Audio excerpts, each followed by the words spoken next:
Hello friends, मैं अभिनव श्रीवास्तव। हम अपने इस चैनल पर एक नए सीरीज शुरू करने जा रहे हैं जिसमें एनसीईआरटी जो बायोलॉजी क्लास 12 का सिलेबस है उसके सभी चैप्टर्स के वीडियोस हम आपको यहाँ पर देने जा रहे हैं। इन वीडियोस की शुरुआत हम करेंगे यूनिट 1 के चैप्टर नंबर 1 रिप्रोडक्शन ऑर्गेनिज्म से। पर इस वीडियो को शुरू करने से पहले मैं आप सभी बच्चों से अनुरोध करूंगा, निवेदन करूंगा कि हमारे इस चैनल को लाइक करें, शेयर करें और सब्सक्राइब करें। तो लीजिए हम शुरू करते हैं आज का अपना पहला चैप्टर रिप्रोडक्शन इन ऑर्गेनिज्म। मैं आपको एक बात बता दूं कि हम जो ये पूरी वीडियोस जो हम देखने जा रहे हैं या जो वीडियोस आप लोग देखेंगे ये पूरे वीडियोस आपके एनसीईआरटी बेस्ड होंगे। एनसीईआरटी बेस्ड मतलब ये चूंकि आप सभी लोग जानते हैं कि बोर्ड एग्जामिनेशन के साथ साथ यहां तक यदि हम बात करते हैं कि नीट एग्जामिनेशन में भी ज्यादातर जितने भी क्वेश्चंस आते हैं वो एनसीईआरटी बेस्ड होते हैं।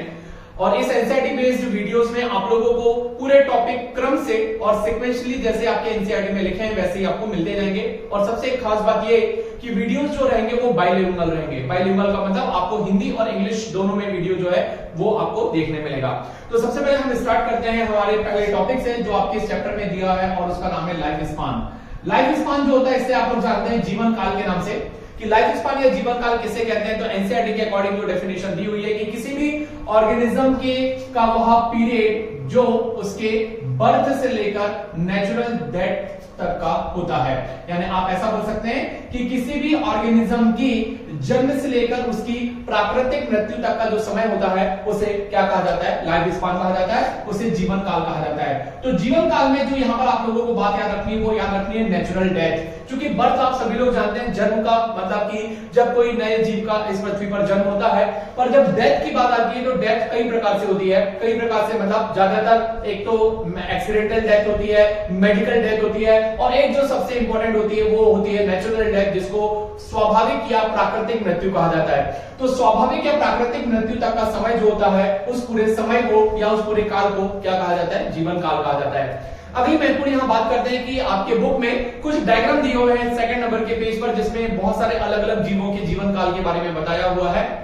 जीवन काल की जब बात आती है तो ये कभी भी ऐसा नहीं होता है कि किसी जीव का जीवन काल उसके शरीर की संरचना, आकृति और आकार पर निर्भर करता है। ये बात आप बहुत अच्छे से याद रखिए कि जीवन काल का किसी भी जीव की शरीर की संरचना, आकृति, आकार से कोई संबंध नहीं होता है।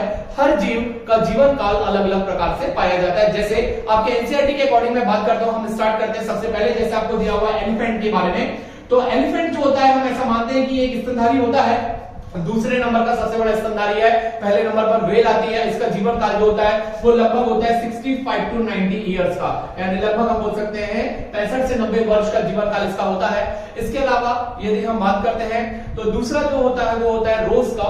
रोज जो आपके एनसीईआरटी में दिया हुआ है इसका जीवन काल होता है 5 टू 7 इयर्स का। तो टोटल यदि हम बात करते हैं इसका 5 टू 7 इयर्स। डॉग की यदि बात करते हैं तो डॉग का जीवन काल होता है लगभग 20 से 30 साल का। बटरफ्लाई का 1 से 2 वीक्स का होता है। क्रो का होता है लगभग 15 इयर्स का। बनाना ट्री का लगभग होता है 20 टू 25 इयर्स का। काऊ का होता है 15 टू 25 इयर्स का। पैरेट का होता है लगभग 140 साल का। क्रोकोडाइल का होता है लगभग 60 इयर्स का। हॉर्स का 62 इयर्स का। फ्रूट फ्लाई का 20 टू 30 इयर्स का। राइस प्लांट का 3 टू 4 मंथ का। उसके अलावा टॉर्टाइस का 100 से 150 साल का और बेनियन ट्री का लगभग 200 से 300 वर्ष का। कहने का मतलब यह है कि ये जो सब मैंने आपको बोल के बताया ये वो सब जीवों के नाम है जो आप लोगों के एनसीईआरटी में दिए हुए हैं और उनके जीवन काल मैंने आपको बोल के बता चुका हूं। अगली नेक्स्ट इंपॉर्टेंट बात करते हैं। अगला टॉपिक जो हम स्टार्ट करते हैं वो है हमारा रिप्रोडक्शन। अब इसके बाद बात आती है रिप्रोडक्शन के बारे में कि रिप्रोडक्शन किसे कहते हैं। जब रिप्रोडक्शन की बात आती है तो शायद सभी छात्र बचपन से इस वर्ड को सुनते आ रहे हैं, रिप्रोडक्शन या इसे कहा जाता है प्रजनन। रिप्रोडक्शन या प्रजनन क्या होता है तो सामान्य रूप से हम ऐसा बोल सकते हैं कि जीवों में पाई जाने वाली वह क्षमता जिसके द्वारा वो अपने समान नए जीव को जन्म देते हैं या उत्पन्न करते हैं उसे प्रजनन कहते हैं। हम इंग्लिश में बोलें so the capacity of living organism by which they can produce or give birth to new young ones, that is called as reproduction. एक सिंपल सी बात यदि हम बात करें तो इसकी एनसीईआरटी बेस्ड परिभाषा आप ऐसे बोल सकते हैं कि it is a biological process. सबसे पहली बात ये आएगी कि ये क्या होती है, बायोलॉजिकल प्रोसेस यानी जैविक प्रक्रिया होती है जो किसी ऑर्गेनिज्म में पाई जाती है which is present in an organism and that organism will give rise. ये ऑर्गेनिज्म क्या करता है, गिव राइज यानी बर्थ देता है किसको, यंग वंस। यंग वंस मतलब किसी नए जीव को जन्म देता है which is identical to it. Identical to it का मतलब ये होता है identical to it, it means ये कि वो उसके समान जो होता है, इटसेल्फ जो होता है, it will be look like the same, उसके पेरेंट्स के जैसा जीव जो है वो दिखाई देता है। This process is called as reproduction. अब अगली इंपॉर्टेंट बात करते हैं कि इसकी महत्वपूर्ण इंपॉर्टेंस क्या है, यानी क्यों रिप्रोडक्शन ऑर्गेनिजम्स में होता है। तो इसका सबसे महत्वपूर्ण जो एक वाक्य आता है that is the continuity of species. Continuity of species का मतलब ये होता है कि किसी भी जाति की निरंतरता को बनाए रखने के लिए, आप सभी लोग जानते हैं कि इस पृथ्वी पर विभिन्न प्रकार की जाति के जीव रहते हैं, पर उन सभी जाति के जीवों की निरंतरता को बनाए रखना हर जीव का एक मुख्य उद्देश्य होता है। और वो जाति की निरंतरता केवल किसके द्वारा बनाई जा सकती है, रिप्रोडक्शन के द्वारा उसको मैनेज किया जा सकता है, उसको बनाए रखा जा सकता है। इसलिए आप याद रखिएगा कि रिप्रोडक्शन क्यों होता है, क्योंकि हर किसी क्रिया के होने के पीछे कोई ना कोई उद्देश्य होता है। तो रिप्रोडक्शन की क्रिया के होने का उद्देश्य है जाति की निरंतरता को इस पृथ्वी पर बनाए रखना। अगली इंपॉर्टेंट बात करते हैं रिप्रोडक्शन के टाइप्स। तो जब रिप्रोडक्शन के टाइप्स की हम बात करते हैं तो रिप्रोडक्शन जो होता है वो मुख्यतः दो प्रकार का पाया जाता है, जैसा कि हम सभी लोग जानते हैं। एक जो होता है, हम इसकी बात कर रहे हैं प्रकार के बारे में, तो रिप्रोडक्शन के टाइप्स जो होते हैं जनरली वो दो टाइप के होते हैं। एक जो है वो कहलाता है एसेक्सुअल रिप्रोडक्शन और दूसरा जो होता है वो कहलाता है सेक्सुअल रिप्रोडक्शन। एसेक्सुअल को आप लोग जानते हैं अलैंगिक प्रजनन के नाम से और सेक्सुअल रिप्रोडक्शन को आप लोग जानते हैं लैंगिक प्रजनन के नाम से। अब सवाल ये आता है कि दोनों में अंतर क्या होता है। अलैंगिक और लैंगिक में डिफरेंस जब आप पढ़ें तो सिर्फ आप लोगों को दो चीजें याद रखनी है। एक आप लोगों को याद रखना है किसके बारे में, पेरेंट्स के बारे में, और दूसरा आप लोगों को याद रखना है किसके बारे में, about the gamete formation. Parents और गैमेट फॉर्मेशन। पेरेंट्स और गैमेट फॉर्मेशन की बात करते हैं तो जनरली जो अलैंगिक यानी एसेक्सुअल रिप्रोडक्शन होता है उसमें सिंगल पेरेंट होता है, यानी एक ही ऑर्गेनिज्म होता है, एक ही बॉडी होती है। और सेक्सुअल रिप्रोडक्शन जो होते हैं उसमें डबल का मतलब ये होता है कि इसमें एक मेल बॉडी अलग होती है और एक फीमेल बॉडी अलग होती है, यानी नर व मादा दो अलग अलग जीव जो है वो पाए जाते हैं।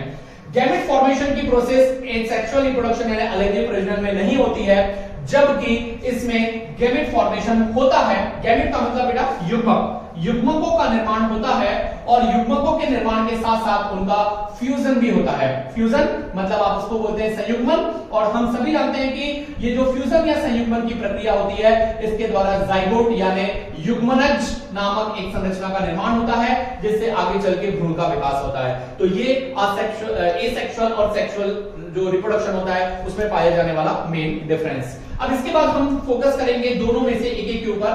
तो हम स्टार्ट करते हैं एसेक्सुअल रिप्रोडक्शन के बारे में। जब एसेक्सुअल रिप्रोडक्शन से प्रोसेस स्टार्ट होती है, यानी आपको अब क्या पढ़ना है, तो आपको पढ़ना है एसेक्सुअल रिप्रोडक्शन की मेथड्स के बारे में। तो मैं आपको बताने जा रहा हूं एसेक्सुअल रिप्रोडक्शन को डिटेल में। एसेक्सुअल रिप्रोडक्शन जो होता है इसे आप लोग हिंदी में किस नाम से जानते हैं, अलैंगिक प्रजनन के नाम से जानते हैं। तो एसेक्सुअल रिप्रोडक्शन या अलैंगिक प्रजनन क्या होता है, तो एसेक्सुअल रिप्रोडक्शन या लैंगिक प्रजनन अभी हमने पढ़ा कि इसमें एक ही सिंगल पेरेंट होता है, एक ही जीव होता है, एक ही पैतृक होता है और बिना युग्मकों के निर्माण के वो अपने जैसे नए जीव का निर्माण करता है। तो एक बात बहुत अच्छे से याद रखिएगा, एक शब्द यहां पर आता है जो एनसीईआरटी में दिया हुआ है वो है क्लोन। क्लोन किसे कहा जाता है, तो कभी भी याद रखिएगा कि कोई भी ऐसा जीव जो अलैंगिक प्रजनन के द्वारा जन्म लेता है और मॉर्फोलॉजिकली कैसा, मॉर्फोलॉजिकल और genetical, morphological and genetical. Morphological का मतलब होता है आकारिकी के आधार पर, और यदि हम बात करते हैं जेनेटिकल का मतलब होता है किसके आधार पर, आनुवंशिक आधार पर, जो अपने पैतृक के समान होता है वो कहलाता है क्लोन। तो क्लोन जो है वो केवल और केवल किस प्रजनन से बनता है, तो एसेक्सुअल रिप्रोडक्शन से ही क्लोन का फॉर्मेशन होता है। इस बात को आप लोग ध्यान रखिएगा। अगली बात करते हैं कि ये किस में पाया जाता है, तो एसेक्सुअल रिप्रोडक्शन जो होता है ये सबसे ज्यादा कॉमनली देखा जाता है यूनिसेल्युलर ऑर्गेनिज्म में। याद रखिएगा कि ये किन में पाया जाता है, तो commonly it is found in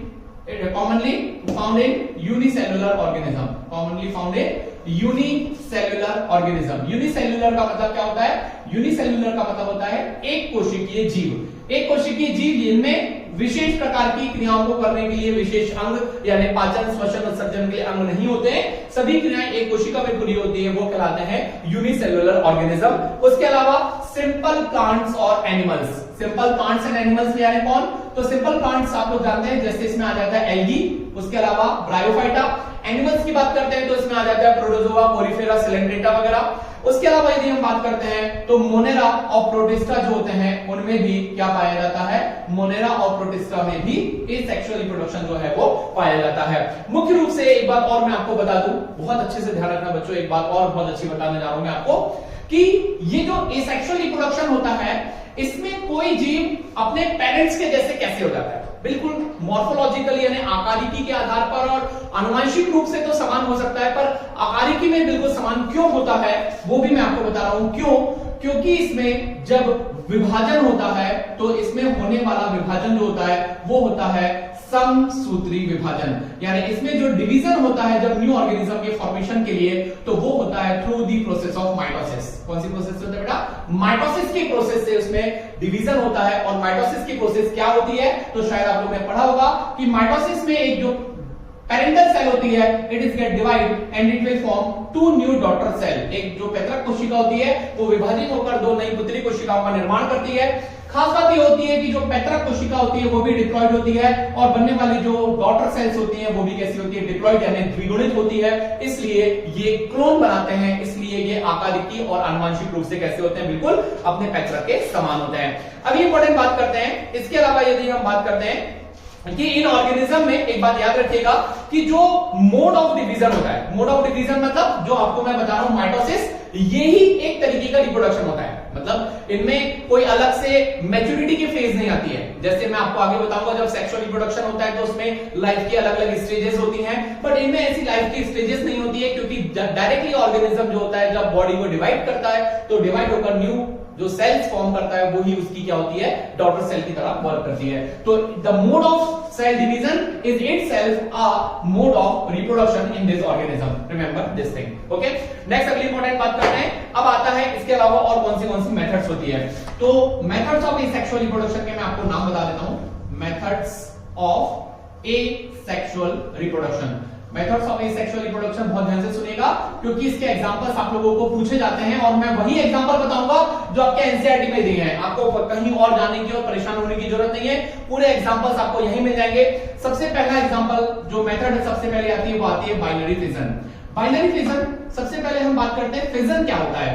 तो फिजन को आप लोग ने सुना होगा बेटा विखंडन के नाम पर। विखंडन का मतलब होता है या फिजन का मतलब कि किसी भी ऑर्गेनिज्म की बॉडी का टू या मोर देन टू पार्ट्स में डिवाइड हो जाना, यानी किसी भी जीव की बॉडी का या शरीर का दो या दो से अधिक भागों में विभक्त हो जाना वो कहलाता है विखंडन। पर जब वो केवल दो भागों में बढ़ता है तो उसे क्या कहा जाता है? द्विविखंडन, जो कि आपके एनसीईआरटी में दिया हुआ है। और द्विविखंडन के लिए एग्जांपल जो दिया हुआ है वो दिया हुआ है अमीबा एंड पैरामीशियम। कौन सा एग्जांपल दिया हुआ है बेटा? अमीबा एंड पैरामीशियम, जिनमें द्विविखंडन पाया जाता है। इसके बाद अगली हम इंपॉर्टेंट बात करते हैं। सेकंड जो एग्जांपल या मेथड दी हुई है that is about the budding. अब बडिंग जो होती है, बडिंग को क्या बोला जाता है? बडिंग को बोला जाता है मुकुलन। अब ये मुकुलन क्या होता है? तो मुकुलन का मतलब ये होता है, पहले तो किसमें पाया जाता है? तो ये होता है ईस्ट में। अब ये कैसे होता है ईस्ट में? तो सिंपल, ईस्ट तो यूनिसेल्युलर है। आप एग्जांपल हाइड्रा से समझिए, जल्दी समझ में आएगा। हाइड्रा जो देखा होगा आपने, उसकी बॉडी जो होती है समथिंग पैरामीशियम लाइक मिलती जुलती इस टाइप से होती है। इसमें होता यह है एक आउटग्रोथ निकलती है like this. This outgrowth will be continuously grow up and this outgrowth will form a complete new organism। ये outgrowth जो निकली थी, ये outgrowth जो होती है वो डेवलप होकर क्या कर लेती है? एक complete new organism का फॉर्मेशन कर लेती है। It will be grow up and it will form a complete new organism। दिखाई दे रहा है आप लोगों को कि ये जो बड निकली थी, ये जो आउटग्रोथ निकली है, इस आउटग्रोथ को बोला जाता है बड। और ये बड जब डेवलप हो जाती है और डेवलप होकर एक पूरे न्यू ऑर्गेनिज्म को बना लेती है तो वो अपने पेरेंटल बॉडी से सेपरेट हो जाता है और सेपरेट होकर एक कंप्लीटली न्यू ऑर्गेनिज्म का क्या कर लेता है? डेवलपमेंट को कर लेता है और वो as a freely new organism रहने लगता है। तो मैंने आपको ये इसलिए बताया क्योंकि इससे आपको बहुत जल्दी समझ में आएगा। तो ये जो आउटग्रोथ निकली बड और बड से एक नया ऑर्गेनिज्म बना, ये बडिंग है। और ये एग्जांपल में जो आपको मैं बता रहा हूं that is the example of hydra. और सेम यही किसमें पाया जाता है? ईस्ट में। तो आपके एनसीईआरटी में जो एग्जांपल दिया है that is about the east. तो आपको ईस्ट भी याद रखना है कि बडिंग के थ्रू ईस्ट में होता है। ठीक, तो ये जो मेथड्स थी अभी आपको मैंने जो बताया एसेक्सुअल रिप्रोडक्शन की दो मेथड बताया हूं। अब अगले लेक्चर में हम लोग एसेक्सुअल रिप्रोडक्शन की अन्य जो मेथड्स हैं वो देखेंगे और उनके बारे में डिटेल पढ़ेंगे। तो फिर से आप सभी से अनुरोध करता हूं कि यदि आपको हमारा ये वीडियो कैसा लगा, आपको लेक्चर कैसा लगा, आप हमारे चैनल को लाइक करें, शेयर करें और सब्सक्राइब करें।